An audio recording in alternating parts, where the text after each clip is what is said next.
Dust clouds rising, 250,000 voices roaring, then silence as 47,000 men refused to run.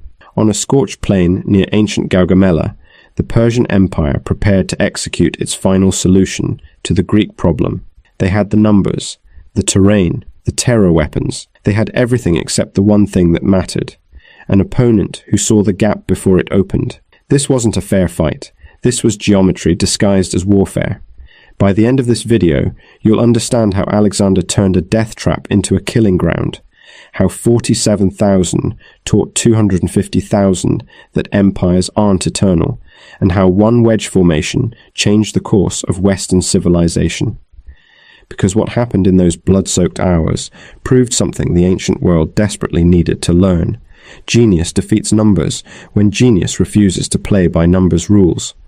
By 331 BC, the Persian Empire had ruled the known world for 2 centuries. From the sun-scorched sands of Egypt to the mountain passes of India, from the olive groves of Ionia to the fertile plains of Mesopotamia, one power had dominated without meaningful challenge. This wasn't just political control. This was total supremacy backed by military might that had crushed every rebellion, absorbed every rival, and turned resistance into cautionary tales written in ash and bone. Consider the scale. The Achaemenid Empire commanded resources that made other kingdoms look like provincial backwaters. Xerxes had once assembled 1 million men to invade Greece, a force so vast that rivers ran dry from their drinking. Darius III, the current great king, could call upon warriors from 40 nations, immortals from Persia, whose ranks never diminished because fallen soldiers were instantly replaced, horse archers from the steppes who could shoot backwards at full gallop, Indian war elephants that stood 12 feet tall and weighed 4 tons each, scythed chariots with blades mounted on their wheels, designed specifically to mow down infantry formations like wheat before the sickle. The Persian military doctrine was brutally effective, overwhelming numerical superiority, terror weapons that broke enemy morale before contact, and most importantly, the psychological weight of inevitability. Cities that resisted were erased so completely that their names disappeared from maps. Armies that fought were slaughtered to the last man, their heads stacked in pyramids as warnings to others. For 200 years, this formula had never failed. But here's where it gets insane. A 25-year-old Macedonian king had already shattered the formula twice. At the Granicus River in 334 BC, Alexander had charged directly into the Persian center, personally killing enemy commanders in hand-to-hand combat. At Issus, in 333 BC, he had turned a narrow coastal plain into a killing ground where Persian numbers became a liability, routing an army 4 times his size. Darius himself had fled that battlefield, abandoning his mother, his wife, and his children to Macedonian mercy. Now, in the autumn of 331 BC, Darius had prepared his response. No more mistakes. No more underestimating the Greek upstart. This time, the great king would fight on ground of his own choosing, with an army so massive that Greek discipline would drown in sheer mass. The Gaugamela plain was Darius's masterpiece of battlefield engineering. Persian engineers had spent weeks flattening every irregularity, removing every rock and bush, creating a vast smooth surface, perfect for chariot charges and cavalry maneuvers. The plain stretched for miles, offering no cover, no obstacles, nothing that could disrupt the Persian advantage in mobility and numbers. It was a killing floor, geometrically optimized for annihilation. Darius assembled 250,000 men on that plain. The exact composition read like a catalogue of ancient warfare's greatest hits. 10,000 immortals forming the royal guard, their armor glinting like scales on a bronze serpent. 40,000 Persian cavalry, the finest horsemen in the world. 200 scythed chariots, each one a mobile death trap with 4-foot blades, extending from the axles and wheel hubs. 15. Indian war elephants, creatures most Greeks had never seen, whose trumpeting alone could stampede horses. And supporting them all, thousands of infantry from every corner of the empire, speaking dozens of languages but united in their service to the great king. Against this, Alexander marched with 47,000 men. No reinforcements were coming. The Macedonian homeland was 500 miles away. His supply lines stretched across hostile territory. His men were exhausted from years of continuous campaigning, their equipment worn, their numbers depleted by battle disease, and the garrisons left behind in conquered cities. But what the Macedonians lacked in numbers, they made up for in revolutionary military technology and discipline that bordered on superhuman. The Macedonian phalanx was unlike anything the Persian Empire had faced before. Each infantryman carried a sarissa, an 18-foot pike made of cornel wood, light enough to wield, but long enough to outreach any Persian spear by 10 feet. When 10,000 men locked their shields and lowered their sarissas in unison, they created a steel hedgehog that was nearly impossible to penetrate. The front 5 ranks could bring their pikes to bear simultaneously, creating a wall of steel points that advanced like a mobile fortress. Then there were the companion cavalry, Alexander's elite shock troops, 2,000 of the finest horsemen in Greece, armored in bronze and mounted on war horses bred for size and aggression. Unlike Persian cavalry that relied on harassment and archery, the companions fought in wedge formation, a triangle of steel designed to punch through enemy lines like a battering ram. At the tip of that wedge rode Alexander himself, instantly recognizable in his white-plumed helmet and ornate armor, always leading from the front, always seeking the decisive point.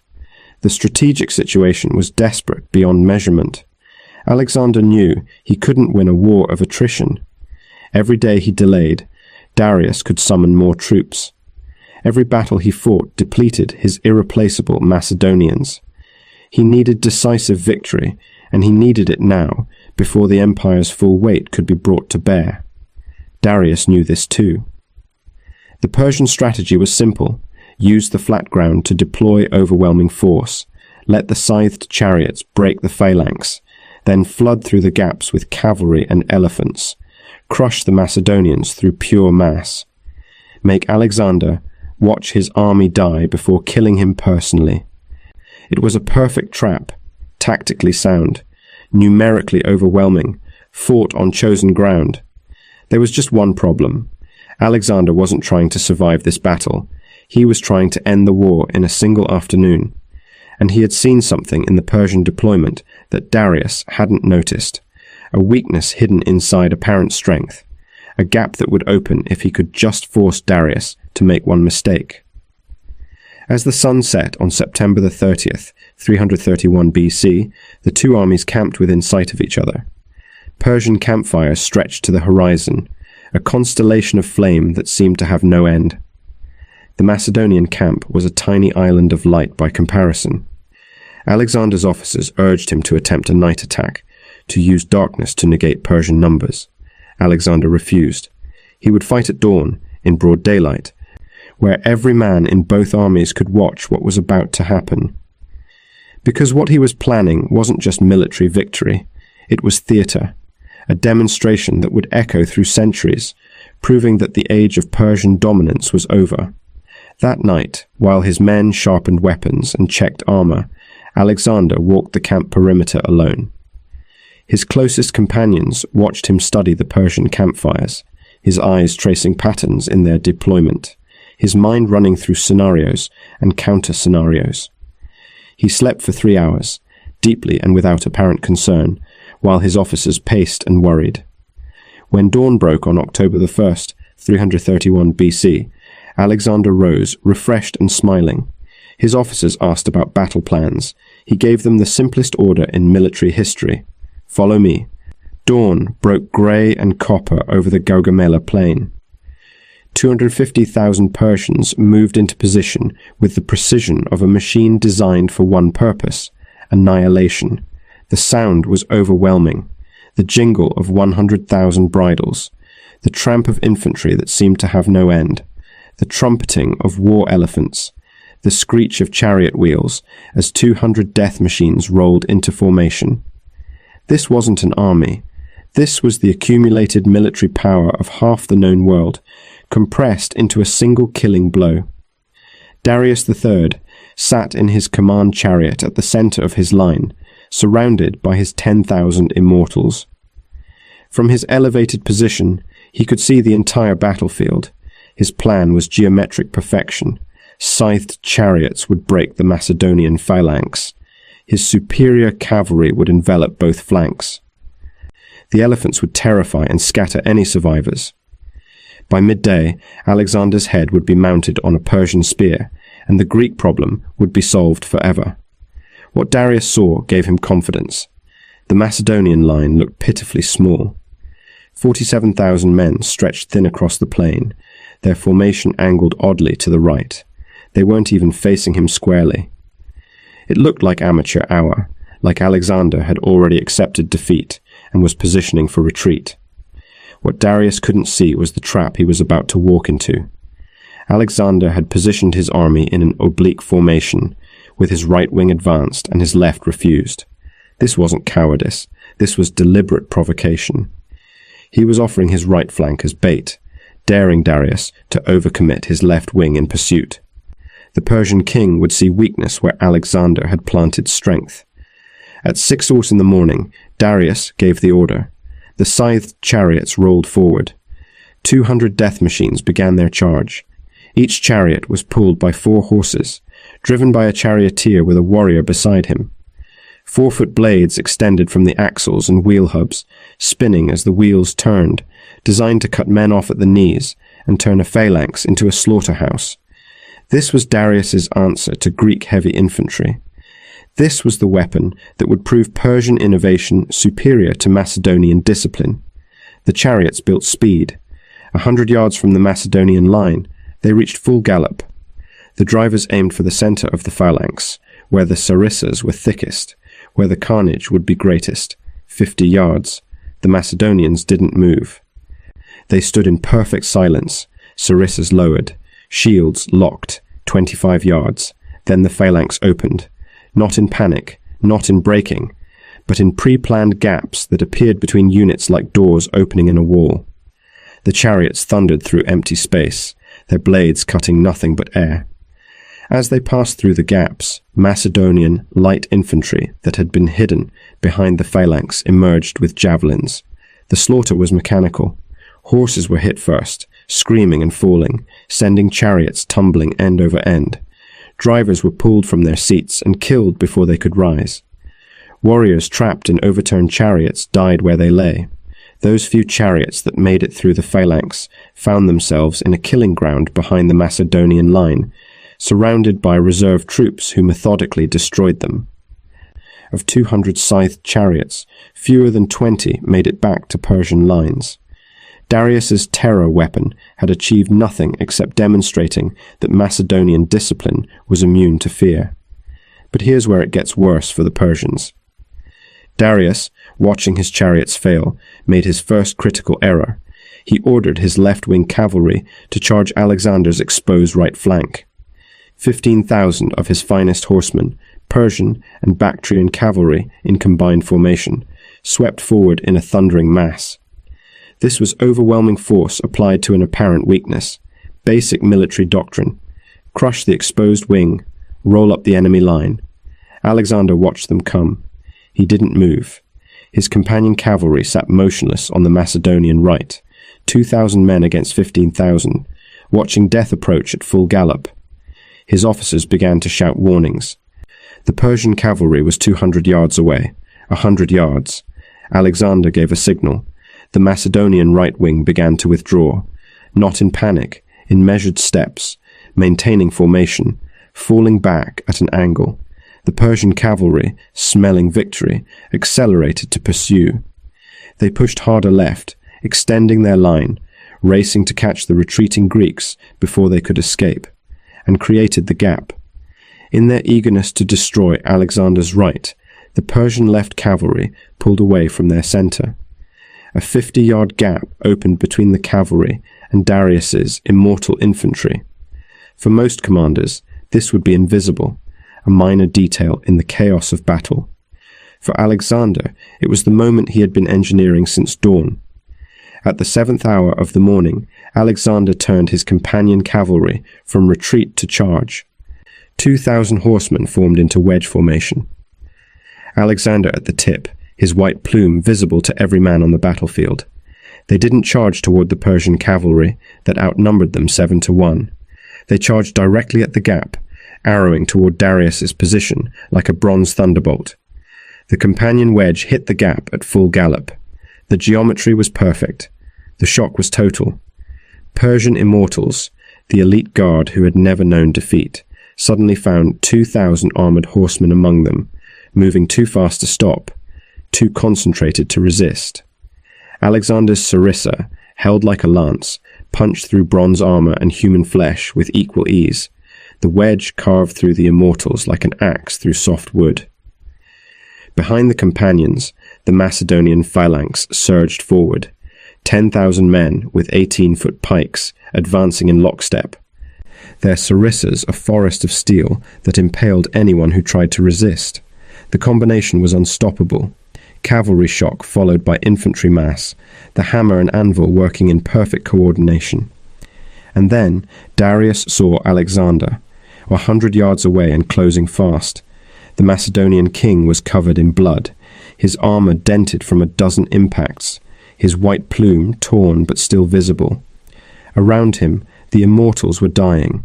The royal guard, the men sworn to protect the great king with their lives, were being cut down like spring wheat.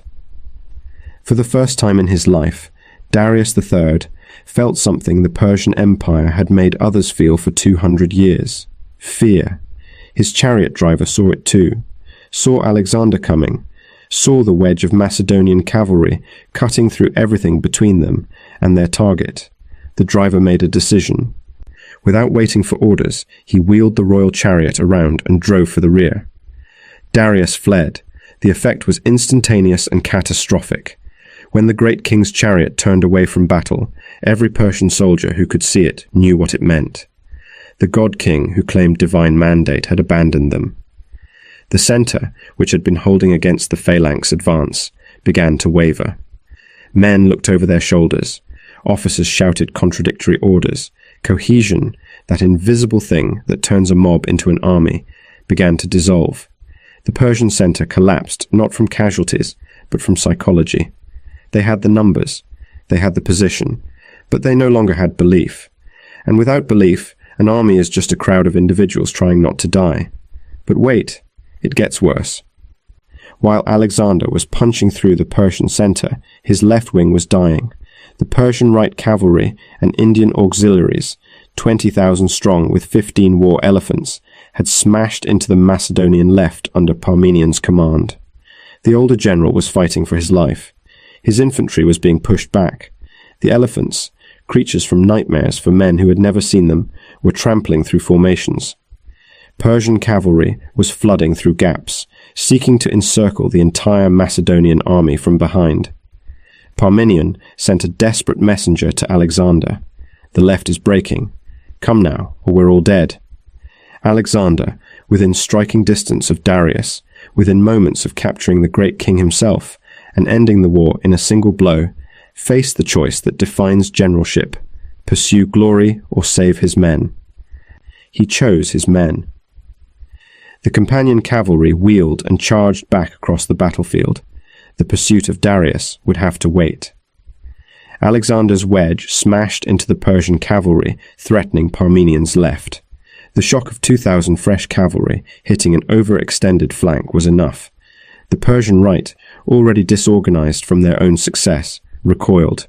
By noon, the battlefield had transformed into a running slaughter. The Persian center was in full flight. The cavalry that had threatened the Macedonian left was now desperately trying to extract itself before being trapped. Only the professional Persian units, the immortals, and the Bactrian cavalry maintained cohesion as they retreated, fighting rearguard actions to prevent complete annihilation. The plain that Darius had flattened to maximize his advantage now worked against him. There was nowhere to hide, no terrain to slow pursuit. The Macedonian cavalry hunted fleeing Persians across miles of open ground. The phalanx advanced steadily, their sarissas red to the crosspieces, finishing wounded enemies and capturing abandoned equipment. By the time the sun began its descent, the impossible had become undeniable. 47,000 men had faced 250,000 and won, not survived, won decisively. The greatest empire in the known world had been broken by a force 1/5 its size, on ground it had chosen, with every advantage that planning and resources could provide. The casualty estimates were staggering. Persian dead numbered over 40,000. Thousands more were wounded or captured. The great king's personal baggage train, including his war chest containing years of accumulated tribute, fell into Macedonian hands. Macedonian losses, approximately 1,200 dead. The mathematics of war had been rewritten, and every empire watching learned a terrifying lesson. Numbers mean nothing when will means everything. The pursuit began before the bodies stopped twitching. Alexander's companion cavalry thundered after Darius's chariot, following the dust cloud that marked the great king's flight. For 75 miles they chased him, through the afternoon heat and into twilight, horses foaming and men half dead from exhaustion. But Darius had fresh mounts waiting at staging posts. He switched horses 3 times and vanished into the mountains of Media, leaving behind his chariot, his personal armor, and the last shreds of Persian invincibility. Alexander returned to the battlefield at nightfall. What he saw was both triumph and tragedy. The Gaugamela plain had been transformed into a necropolis. 40,000 Persian dead lay scattered across miles of flattened earth. Some had died cleanly, sarissa points through the chest or cavalry lances through the throat. Others had been trampled by their own fleeing comrades, crushed into the dust they had marched across that morning with such confidence. War elephants lay on their sides like toppled monuments, their bodies bristling with javelins, their mahots dead in their riding seats. The Macedonian dead numbered 200. Each one had a name. Each one was known to Alexander personally or to his officers.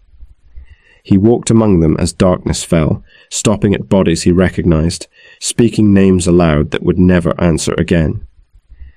These weren't statistics. They were men who had followed him from Macedon to the edge of the known world, who had trusted that his tactical genius would bring them home rich and alive. Here's what your history teacher never told you about great victories. They're built on the corpses of friends. Alexander wept that night, not from joy at his triumph, but from grief at its cost. Parmenion's left wing had nearly broken. If Alexander had delayed his return by 5 more minutes, the entire Macedonian left would have been overrun. 3,000 men on that flank had fought against 20,000 with war elephants, holding position through discipline and desperation. Their casualty rate was over 30%. They had saved the battle by refusing to die fast enough. Young Clytus, one of Alexander's childhood companions, had taken a Persian lance through the shoulder while protecting the king during the wedge charge. The wound would heal, but the shoulder would never be the same. He would swing a sword awkwardly for the rest of his life, a permanent souvenir of the afternoon when 47,000 had done the impossible. But the strategic consequences of Gaugamela dwarf the tactical details. Within a week, word of the battle spread through the Persian Empire like plague. Darius had assembled the largest army in Persian history, fought on ground of his own choosing, employed every weapon and tactic in the imperial arsenal, and had been crushed so thoroughly that he had abandoned the battlefield before half his army was dead.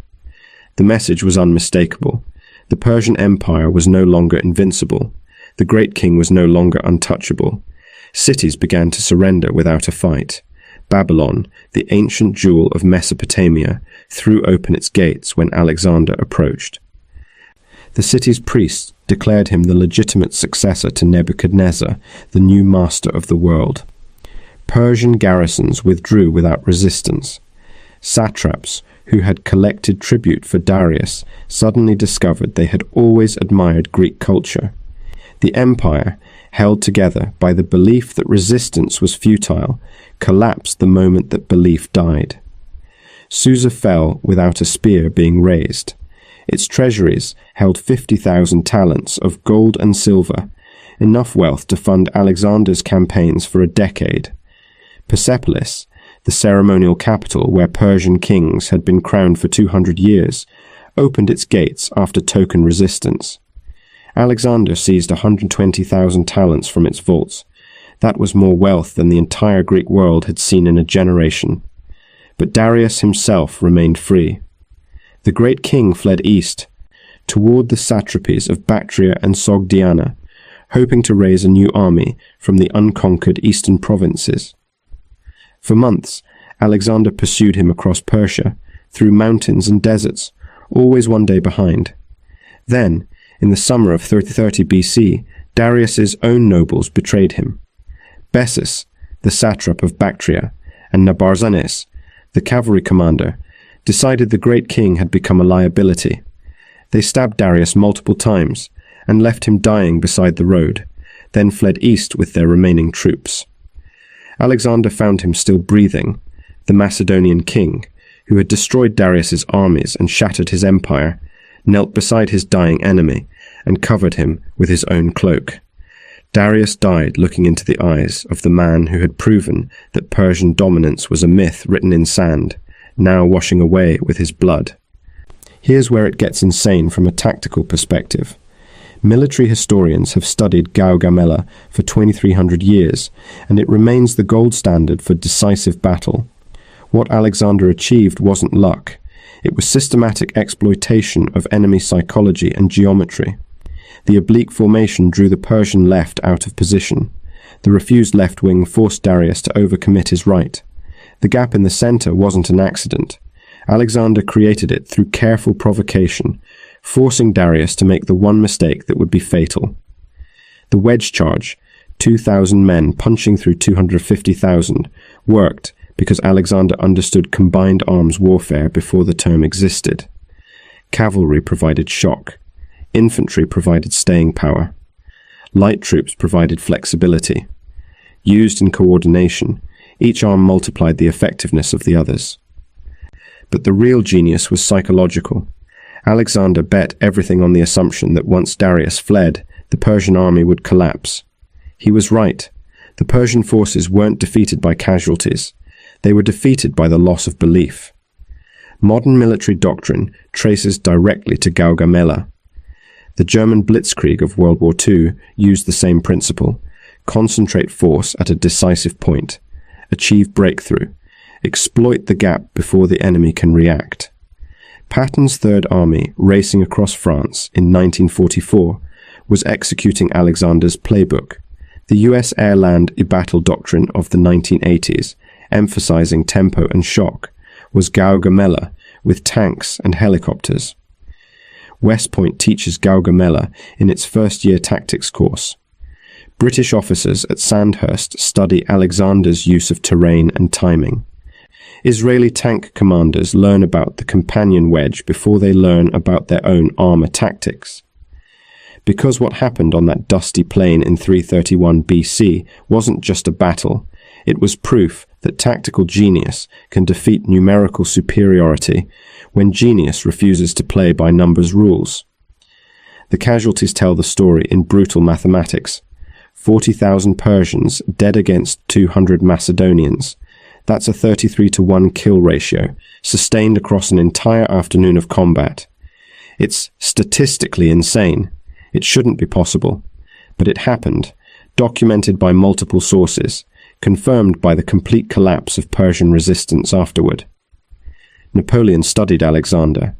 He kept a biography of the Macedonian king with him throughout his campaigns. When asked who the greatest general in history was, Napoleon answered without hesitation: Alexander, because he solved the same problem I face, how to win battles when outnumbered, and he never lost. Rommel, commanding the Africa Corps in World War II, used Alexander's principles of mobility and shock against numerically superior British forces. His officers reported that he often referred to Gaugamela when planning operations, particularly the concept of the Schwerpunkt, the decisive point where all force should be concentrated. Even today, the battle remains controversial among military theorists. Some argue Alexander was reckless, that he nearly lost his left wing through overconfidence, that his pursuit of personal glory at Darius almost cost him the entire battle. They're not wrong. If Parmenion had broken 5 minutes earlier, Alexander would have returned from his wedge charge to find his army destroyed. But that's the nature of decisive action. Caution wins wars of attrition. Audacity wins campaigns. Alexander chose audacity